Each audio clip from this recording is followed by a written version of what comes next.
Selamat datang di podcast DPRD Kota Yogyakarta, ruang ngobrol santai tapi bermakna bersama saya, Habib Wisnu Sabtono Putro, Ketua DPRD Kota Yogyakarta yang akan menemani obrolan kita hari ini dengan tema belanja cerdas dan Jogja hebat. Baik, hari ini kita akan membahas bagaimana DPRD khususnya Banggar dalam bekerja memastikan setiap rupiah dari APBD digunakan dengan tepat, efisien, dan benar-benar dirasakan masyarakat. Sudah saya rasa di sini narasumber kita Mas Daru dan Mas Chandra. Selamat datang, terima kasih sudah hadir. Iya, Mas Wisnu. Baik, sebelum ke topik yang lebih serius ini, saya ingin lebih dahulu bertanya, sebenarnya suasana di Banggar DPRD Kota ini bagaimana? Apakah serius di dalam membayangkan angka-angka anggaran atau justru ada sesuatu yang dinamis dan seru? Nah, dalam hal ini peran Banggar dalam proses anggaran daerah ini bagaimana? Monggo Mas Daru terlebih dahulu. Iya, Mas Wisnu, matur nuwun. Jadi semuanya ada Pak Wisnu. Serius, tetapi juga harus dinamis. Karena kalau statis itu nggak bisa. Kita kan di DPRD. Jadi harus ada dinamika, harus ada pergerakan di mana anggaran yang sudah disusun oleh teman-teman TAPD melalui RKPD, lalu di breakdown ke KUA PPAS, lalu nanti RKA, itu semua kan sudah berupa kegiatan dan angka. Nah, peranan DPRD di situ dalam kita rapat Banggar, baik itu sebelumnya di komisi ataupun di forum Banggar, itu kita harus benar-benar mencermati satu persatu. Jadi ini serius. Kalau dikatakan serius, serius. Nah, harus juga ada dinamisnya. Karena dinamis ini harus ada kita menentukan skala prioritas. Jadi kalau misalkan untuk kegiatan A dengan anggaran sekian. Nah, DPRD nanti meneropong. Oh, ini kegiatan ini menyasar langsung kepada masyarakat. Merupakan program yang harus anggarannya kita tambah. Atau volumenya kita tambah. Maka di dalam forum Banggar kita bisa menambah anggaran. Atau juga sebaliknya, rekan-rekan TAPD menyampaikan kegiatan dengan anggaran sekian, tetapi DPRD melihat bahwa ini kegiatan yang bukan prioritas. Nah, maka di dalam forum Banggar kita juga bisa mengurangi.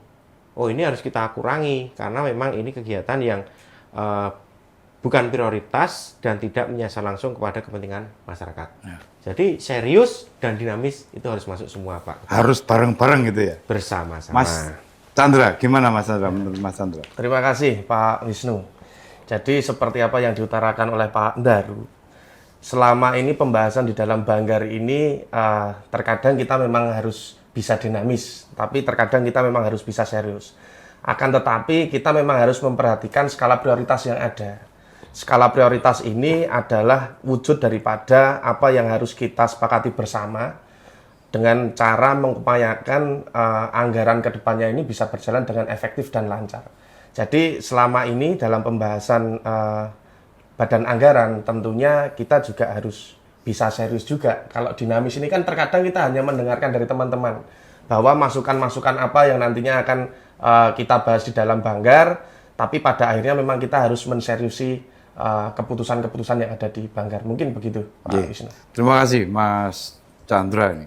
Kalau boleh dijelaskan ini dalam proses anggaran ini, sejauh mana sih proses anggaran yang dilakukan oleh teman-teman DPRD Kota ini di dalam mempengaruhi kebijakan belanja kota yang dilakukan oleh eksekutif ini. Gimana, Mas Chandra dulu, terlebih dahulu, moga. Tentunya kalau kita dalam badan anggaran ini kita harus menyikapi daripada apa nanti yang disampaikan oleh teman-teman dari OPD, karena tujuan anggaran ini kan akan digunakan untuk pengelolaan di daerah, untuk membiayai beban-beban yang ada di daerah. Nah, tentunya dari apa yang disampaikan oleh teman-teman nantinya dari OPD dan masukan-masukan dari teman-teman badan anggaran yang lain, ini yang akan kita kelola, yang akan kita sepakati sehingga anggaran ini nantinya dapat berjalan dengan lancar. Menurut Mas Chandra ini tepat sasaran nggak sih sebenarnya? kawan-kawan DPRD di dalam memproses anggaran ini sehingga itu menjadi keputusan antara DPRD dan pemerintah kota itu. Iya. Jadi sejauh ini saya melihat, alhamdulillah melihat di proses di dinamika badan anggaran ini sudah sesuai ya, sudah tepat sasaran ya. Artinya nanti tinggal kita hanya melakukan fungsi kita sebagai pengawas saja terkait dengan penggunaan anggaran yang ada di kota Yogyakarta ini. Begitu Pak Wisnu. Ya. Gimana Mas Darum? Ya, Sesuai sasaran enggak ini anggaran dari DPRD kota dan eksekutif ini? kalau dibilang sesuai Pak Mas Wisnu, Ketua DPRD ya. Jadi gini, kami di DPRD, terutama di badan anggaran, itu tidak mau kami hanya sekedar menjadi tukang stempel. Tukang stempel itu ya apa yang diajukan oleh pemerintah kota, kita iakan. Oh, tidak seperti itu. Ini harus ada dinamika. Kita melihat juga, seperti tadi yang saya sampaikan di awal, skala prioritas itu menjadi ukuran utama kami. Parameternya adalah skala prioritas dalam kita menentukan anggaran dan juga melihat juga belanja kita. Ya, saya tidak ingin DPRD ini hanya formalitas karena mempunyai fungsi tadi penganggaran bersama-sama dengan eksekutif untuk membahas anggaran, mengesahkan anggaran untuk APBD di Kota Yogyakarta. Nah, kita ingin mendalami lebih dalam terkait dengan seluruh belanja, ya terutama yang ada di dalam RKPD nih, dalam RKPD maupun di KUA, PPAS dan juga RKA, ini harus sesuai. Tidak boleh ada anggaran siluman, anggaran yang mungkin kok gini. Ini jadi gini Pak Ketua, kita ini di badan anggaran kan selama ini juga masyarakat kan tidak tahu nih peran DPRD seperti apa di badan anggaran. Terlebih kalau sampai masyarakat ini tahu yang namanya silpa, wah ini bisa geger. Nah kita bagaimana menekan supaya program-program yang sudah dianggarkan, yang sudah diketok oleh teman-teman DPRD bersama eksekutif ini bisa berjalan sesuai dengan role-nya, sesuai dengan perencanaannya. Jangan sampai hanya direncanakan, dianggarkan, tetapi nanti tidak terlaksana. Maka muncullah namanya silpa.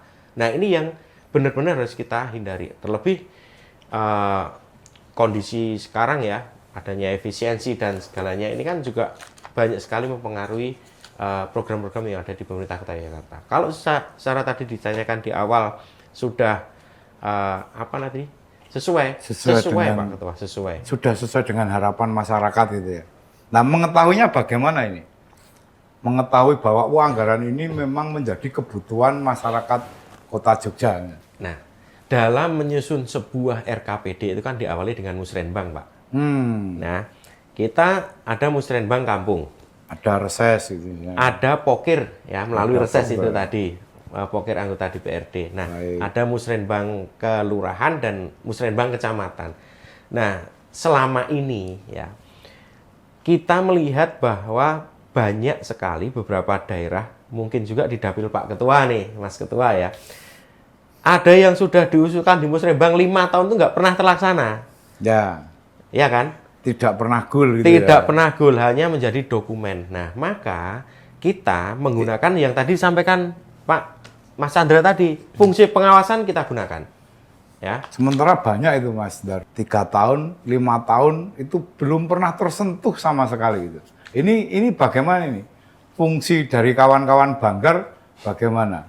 Nah, tentu gini Pak, Mas Wisnu, kami di Banggar ini kan harus sesuai dengan pembahasan yang diusulkan di RKPD. Ya. Semua kegiatan yang tidak masuk dalam RKPD itu secara otomatis tidak bisa lanjut ke KUA, RKA, apalagi sampai ke sementara tadi kan ada musrenbang, ada pokiran begitu. Ya, harapan kami, harapan kita semua nih ya, pemerintah daerah, pemerintah Kota Yogyakarta ini juga bisa melihat nanti ya di proses musrenbang itu seperti apa. Karena kita tahu ya, sekarang perencanaan itu kan tidak boleh lagi top down, harus bottom up, dari bawah. Dari bawah melalui musrenbang. Nanti dalam musrenbang itu pun kita harus kompak, mana yang skala prioritas di wilayah tersebut ini harus kita dahulukan. Nah, terlebih sekarang di pokir teman-teman anggota DPRD itu kan bisa menambah 30% anggaran kelurahan. Nah, ini yang harus kita gunakan. Manakala nanti anggaran kelurahan itu sudah dipagu di sekian rupiah, ternyata kegiatan ini belum masuk, bisa kita usulkan melalui pokir kita tanpa mengganggu dana yang ada di kelurahan, Pak Ketua. Ye. Mas Chandra, gimana Mas Chandra? Karena selama ini kan yang kita ketahui bahwa pokir atau musrembang atau apa selama ini yang sempat tadi saya sampaikan bahwa 1 tahun, 2 tahun, 3 tahun pokok-pokok pikiran masyarakat itu kan jarang langsung bisa bersentuhan dengan kebijakan teman-teman ya. Sehingga bagaimana Banggar ini ketika ada masyarakat yang selama 1 tahun, 2, 3 tahun ini tidak pernah terselesaikan. Mas Andra, bagaimana? Jadi begini Pak Wisnu, bahwa dasar daripada kita itu untuk merencanakan anggaran itu adalah KUA PAS, yang dimana itu adalah anggaran sementara, itu adalah dasar kita yang kita gunakan. Nah, dasar itu tadi didapat dari mana? Dari hasil muskel, kemudian musrenbang, kemudian adalah dari pokir-pokir anggota DPRD. Nah, di mana dalam penentuan kita di Banggar ini tadi, tentunya juga harus menyelaraskan dengan skala prioritas yang ada. Mana yang sifatnya urgensil untuk kegunaan di masyarakat khususnya di Kota Jakarta ini. Nah, ketika kita sudah bicara terkait dengan skala prioritas, artinya badan anggaran ini harus memprioritaskan data-data yang sudah ada yang masuk kepada badan anggaran. Nah, mungkin kalau tadi ada bahasa dalam 1, 2, 3 tahun itu memang belum terlaksana dan sebagainya, itu pasti nantinya akan masuk ke dalam skala prioritas. Karena kita sebagai badan anggaran tentunya menyikapi hal yang lebih urgensil dulu untuk kepentingan seluruh masyarakat di Kota Yogyakarta. Mungkin begitu Pak. Baik Mas Chandra, ini kalau bicara belanja cerdas ini sesuai tema ini. Pikiran kita, pikiran warga masyarakat ini kan, wah kita shopping ini happy kan begitu. Iya. Nah, kalau belanja daerah ini apa sih yang dimaksud dengan belanja cerdas itu? Seperti apa, Mas Daru mungkin? Ya, belanja cerdas itu adalah kita yang menggunakan anggaran tepat sasaran. Yang pertama tadi dalam perencanaan, ya, apapun itu, mau musrenbang, dokumen RKPD, semua harus berbasis data. Jangan sampai gini Pak Ketua, Mas Wisnu.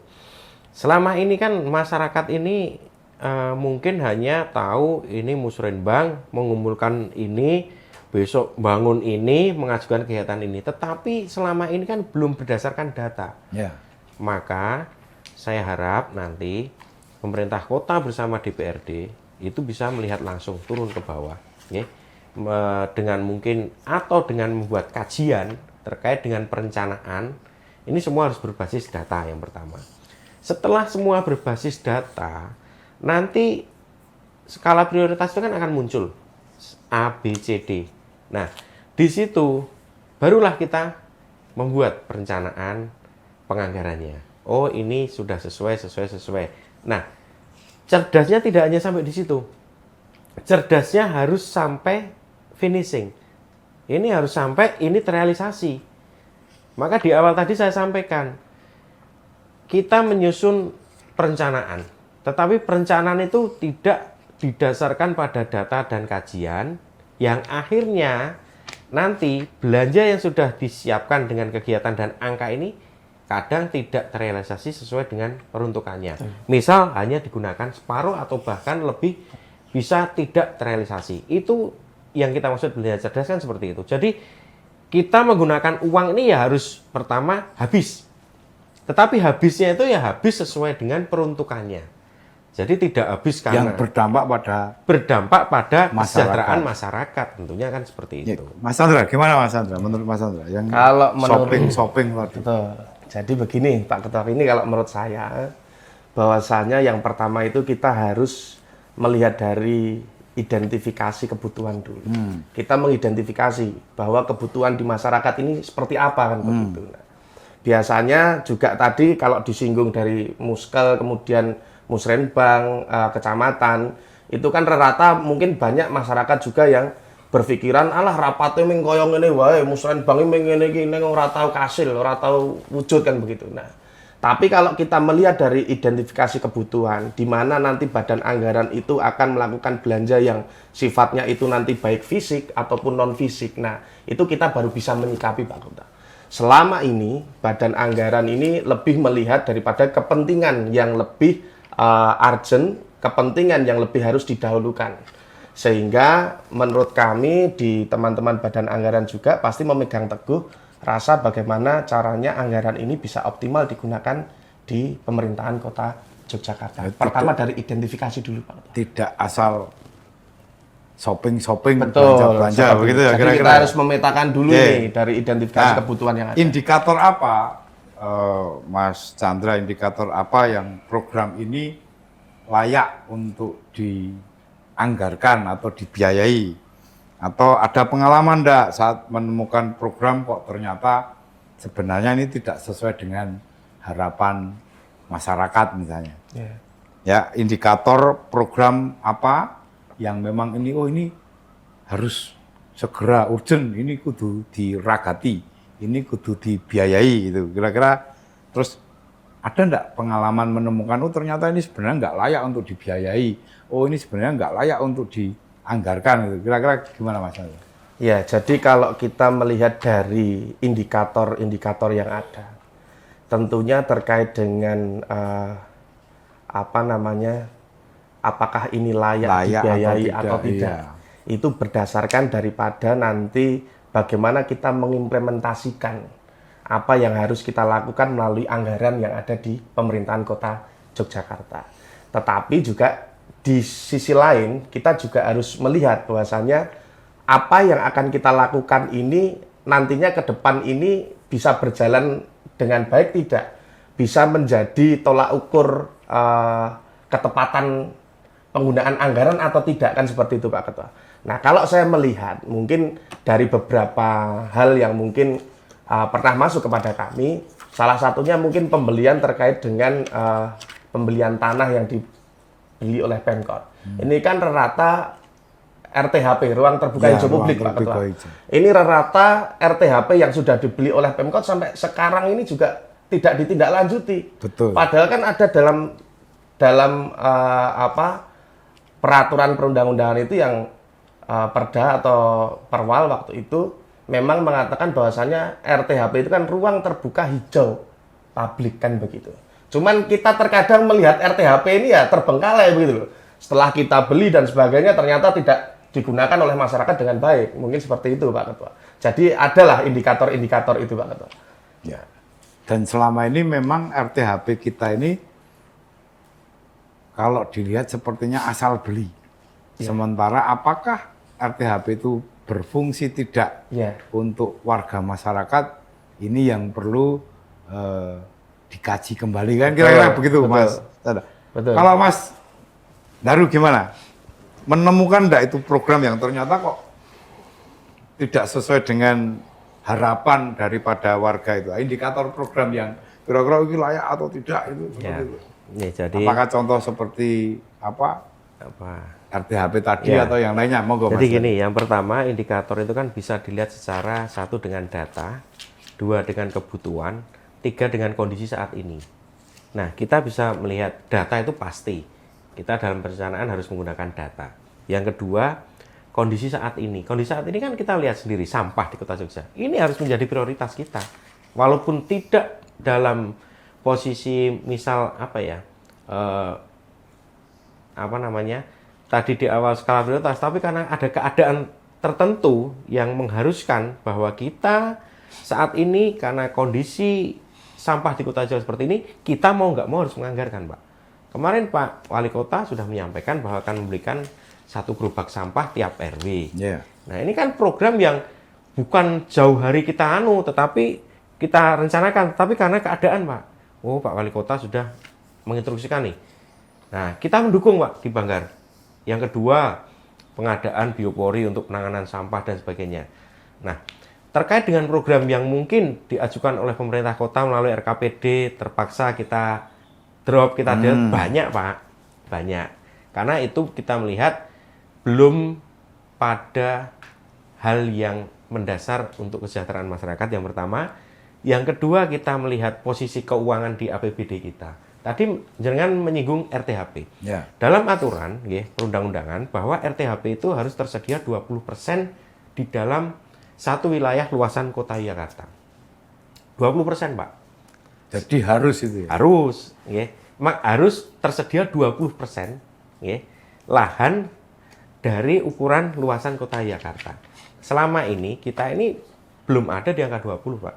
Tetapi tadi Mas Chandra menyampaikan, kita ini kan tadi gini, perencanaan itu kan bisa pembelian, setelah itu digunakan untuk apa, dibangun untuk apa. Nah, ini kan belum terjadi saat ini. Beli dulu aja, beli. Nah, yang terjadi begitu banyak beli dulu, tapi belum ada, belum dibangun. Betul. Kan seperti itu. Ye, terima kasih Mas Daru. Jadi prinsipnya adalah seharusnya bagaimana Banggar ini mengefisiensi daripada apa yang sudah disampaikan pemerintah kota di dalam melakukan belanja-belanja atau shopping-shopping tadi. Nah, kira-kira ini pernah enggak Banggar mengalami dilema ini kira-kira misalnya, wah ini DPRD mempunyai program yang menarik gitu ya, tetapi anggarannya boros. Atau misalnya ini menarik, tapi impact-nya terhadap masyarakat kota kayaknya enggak gede, biasa-biasa saja. Pernah enggak teman-teman Banggar itu mengalami itu? Mas Chandra, moga. Terima kasih Pak Ketua. Ya, selama pengalaman saya di dalam badan anggaran ini juga, saya merasa memang efek daripada badan anggaran terkait dengan penganggaran di Kota Jakarta ini memang iya, saya katakan memang iya, karena juga kita pernah mengalami gitu. Kita terkadang itu, oh ini ada apa, sesuatu hal, ini ada proyeksi yang memang harus kita lakukan, tapi di sisi lain ini memang ada hal yang kurang, yang lebih efisien menurutnya. Tapi ternyata setelah berjalan juga itu, oh ternyata tidak sesuai dengan skema kita, tidak sesuai dengan apa yang pernah kita pikirkan pada saat itu, sehingga saya sendiri selaku anggota badan anggaran itu pernah mengalami seperti itu Pak Ketua. Ditolak atau setuju-setuju saja? Ya, kalau itu biasanya normatif. Ada yang menolak dan ada yang setuju-setuju kan begitu Pak Ketua. Baik. Mas Daru, gimana Mas Daru? Apa itu? Pernah enggak jenengan sebagai anggota Banggar itu mengalami misalnya gini, program anggota DPRD Ya. ini menarik, Dilematis. tetapi kok boros ngono lho. Oh pernah. Nah, atau misalnya begini, iki ono anggarane tetapi gede, tapi kemudian impact-nya terhadap masyarakat ini kecil gitu loh, ora berdampak gitu. Nah, terus keputusan apa yang diambil Mas Daru sebagai anggota Banggar itu? Jadi gini, memang di dalam forum Banggar ini kan kita sekali lagi ya, ini kan di situ anggota Banggar itu semua punya kepentingan politis. Ya. Ya, kepentingan politik itu. Nah, tetapi ada kalanya kita harus bersatu Pak Ketua untuk mensejahterakan masyarakat. Nah, kemarin di rapat Banggar terakhir, nah, DPRD ini kan mengusulkan untuk salah satunya pengadaan lahan. Ya, pengadaan lahan di DPRD yang menurut kacamata teman-teman DPRD yaitu bagian dari untuk pelayanan masyarakat. Karena kantor DPRD ini kan kecil ya. Nah, apabila nanti kita disetujui, kita pernah mengusulkan untuk pengadaan lahan di belakang DPRD yang menempel dengan DPRD. Toh itu tujuannya juga untuk nanti kegiatan-kegiatan masyarakat, bukan serta-merta hanya untuk DPRD. Ya. Tapi itu belum terrealisasi. Ya, menjaga keseimbangan kita itu ya. Tapi juga kebutuhan DPRD dan kebutuhan. Iya, betul. Kita ngalah Pak Ketua. Kemarin jelas udah itu nggak masuk. Tapi kita juga legowo saja kan. Kalau memang ada kepentingan untuk masyarakat yang lebih besar, ya udah kita utamakan itu, terutama untuk penanganan sampah ini. Baik Mas Daru, sebelum dilanjut kita break sebentar lagi. Nanti kita lanjut lagi. Baik, kita lanjutkan bincang-bincang dengan saya Wisnu Sabdono Putro, Ketua DPRD, dengan anggota Banggar Mas Daru, Mas Chandra Akbar. Terima kasih. Tadi sempat kita bicarakan berkaitan dengan keseimbangan ya, terkait dengan kebutuhan DPRD sendiri, kebutuhan masyarakat dan kebutuhan pemerintah kota. Sekarang saya ingin menanyakan ini Mas Daru, bisa dijawab. Apa sih yang dimaksud dengan keseimbangan itu? Apakah ketika ada sebuah usulan belanja, itu ada tumpang tindih antara misalnya Banggar mengusulkan ini misalnya. Terus OPD, wah ini tumpang tindih dengan ini misalnya, atau merealokasi dari apa menjadi apa yang OPD usulkan gitu. Kira-kira bagaimana Mas? Gini Mas Wisnu. Jadi yang namanya di Banggar, terutama kita di DPRD ini kan lembaga politik, Pak. Ya, lembaga politik. Jadi semua punya kepentingan politik. Masing-masing partai, masing-masing anggota punya konstituen, punya kepentingan politik masing-masing. Tetapi di dalam Banggar, kita harus satu suara. Yang ada adalah lembaga DPRD, pemerintah kota untuk masyarakat. Ya. Nah, yang pertama itu. Lalu terkait kebijakan-kebijakan anggaran yang mungkin tumpang tindih, itu tergantung dari kacamata apa kita melihat. Ini misal usulan DPRD nih. DPRD sebenarnya program itu kan bukan usulan DPRD, Mas Wisnu. Yeah. Ini sudah ada dalam RKPD. Tapi Yeah. kadang teman-teman DPRD di dalam pembahasan KUA, PPAS ataupun RKA itu kan, oh kegiatan ini tolong dimasukkan. Nyentel kayak kegiatan itu kan hal yang biasa. Nah, kalau tapi itu memang kepentingannya rakyat, kepentingan gitu ya? rakyat semua. Bukan kepentingannya anggota. Tidak boleh, tidak boleh. Semua harus kepentingan rakyat. Nah, kadang teman-teman OPD, terutama dengan TAPD ini kan melihat, oh ini tumpang tindih Mas, kegiatan ini sudah ada di OPDA. Itu hal yang biasa. Tentu kita juga memahami ya, kalau memang sudah ada ya oke lah. Terkait dengan tadi disampaikan juga realokasi anggaran. Nah, realokasinya ini dari apa, untuk apa? Ya. Nah, kalau memang itu diharuskan ya, seperti yang terjadi saat ini, Inpres 1 2025 terkait dengan efisiensi, itu kan banyak sekali realokasi, Pak. Ya. Yang memang kita di pemerintah Kota Yogyakarta, yang pertama apa?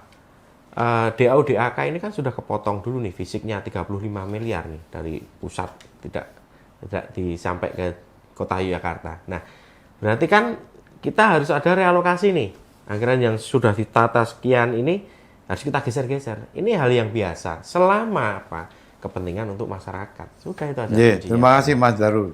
Ini ke Mas Chandra. Yeah. Kira-kira Mas Chandra, apakah terkait dengan anggaran, badan anggaran ini warga masyarakat Jogja juga bisa ikut serta di dalam menjaga anggaran? Apakah anggaran ini bisa berimpact langsung kepada masyarakat atau tidak? Peran serta warga bagaimana menurut Mas Chandra? Turut sertanya ya, Ya. Ketua, ya. Terima kasih. Jadi begini Pak Ketua, bahwa turut serta masyarakat dalam proses penganggaran di Kota Jakarta ini tentunya sudah disediakan melalui forum-forum yang ada.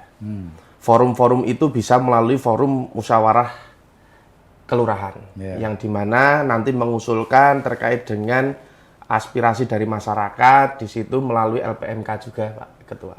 Kemudian nanti bisa naik ke tingkat kecamatan melalui musrenbang kecamatan. Ini turut serta partisipasi masyarakat di situ. Jadi menurut kami masyarakat ini sangat bisa untuk ikut berpartisipasi dalam menganggarkan anggaran khususnya untuk Kota Jakarta ini ke depan begitu. Melalui apa? Melalui forum-forum yang ada itu tadi Pak Ketua. Dan bagaimana caranya masyarakat supaya ini bisa bermanfaat untuk mereka? Nah, ini harus diawasi memang betul oleh masyarakat terkait dengan rencana yang sudah diajukan kepada badan anggaran melalui pimpinan-pimpinan di tingkat kelurahan, kecamatan, kemudian mungkin nanti melalui OPD yang ada. Nah, ini patut dipertanyakan ketika memang sudah ada ketok palu terkait dengan anggaran tersebut. Itu Pak Ketua. Ya, berarti mulainya misalnya keinginan warga untuk menjaga anggaran ini adalah lewat Forum musyawarah, musyawarah kelurahan, musrembang, musyawarah Forum kecamatan. Banggar juga gitu. punya RDPU, Pak. Punya ya, RDPU, ya, Forum betul, Banggar. seperti itu. Baik. Apa pesan Banggar? Ini nanti Mas Daru bisa menjawab. Pesan Banggar untuk warga Jogja supaya kita semua bisa sama-sama mewujudkan belanja yang berdampak pada dan benar-benar membuat warga Jogja ini semakin istimewa. Monggo pesan Mas Daru nanti disambung dengan Mas Nuwun, Mas Wisnu. Jadi gini, kepada masyarakat Kota Yogyakarta, ya perlu saya sampaikan bahwa Banggar di DPRD Kota Yogyakarta ini adalah bukan perencana. Jadi kami ini bukan perencana Banggar itu. Banggar itu adalah pengesah anggaran yang mana perencanaan itu sudah dimulai dari masyarakat, mulai dari forum musrenbang, forum pokir dan sebagainya. Maka harapan saya kepada seluruh masyarakat Kota Yogyakarta, mari kita buat perencanaan ini sebaik mungkin. Oke. Pertama, skala prioritas, ya itu harus kita kedepankan. Yang kedua, tidak boleh ada ego sektoral. Ego sektoral itu ya kalau ini tidak di sini tidak bisa, itu tidak boleh. Jadi semua harus dalam satu tujuan untuk masyarakat Kota Yogyakarta. Barulah nanti kami di Forum Banggar ini bisa mengesahkan anggaran ini bersama-sama dengan teman-teman dari TAPD. Jadi harapan saya diawali dari perencanaan yang matang, perencanaan yang baik, supaya goalnya kegiatan yang diusulkan oleh masyarakat ini bisa terrealisasi dengan baik. Dan membuat Jogja makin istimewa. Makin istimewa. Monggo Mas Chandra, bagaimana? Ya, Pak Ketua, terima kasih. Jadi mungkin saya sedikit berpesan kepada masyarakat, warga Kota Jakarta terkait dengan anggaran ini yang ada. Jadi seluruh warga masyarakat Kota Jakarta ini kan memiliki tingkat kepemimpinan di wilayah masing-masing. Ada RT, RW, kemudian ada LPMK juga. Nah, ini mungkin bisa disampaikan langsung melalui beliau-beliau supaya nanti data-data yang masuk kepada kami di anggaran ini dapat kami cermati dengan seksama terkait dengan kebutuhan-kebutuhan masyarakat. Dan kami yakin kami selaku anggota DPRD Kota Jakarta yang kebetulan pada jabatan saat ini kami juga ada di Badan Anggaran, pasti selalu mengutamakan kepentingan masyarakat, Pak Ketua. Jangan khawatir terkait dengan pola kerja kami, insya Allah kami akan berjalan bersama-sama, khususnya untuk warga masyarakat Kota Jakarta yang lebih baik ke depan. Mungkin itu saja Pak Ketua yang bisa saya sampaikan. Amanah. Tetap amanah. Dan seperti berbasis rakyat, kira-kira begitu. Insya Allah. Ini. Terima kasih banyak Pak Daru dan Mas Chandra Akbar atas atensinya, luar biasa sekali. Obrolan hari ini semoga menjadi jembatan antara DPRD dan masyarakat bahwa urusan anggaran bukan hanya urusan angka, tetapi juga urusan hidup kita bersama.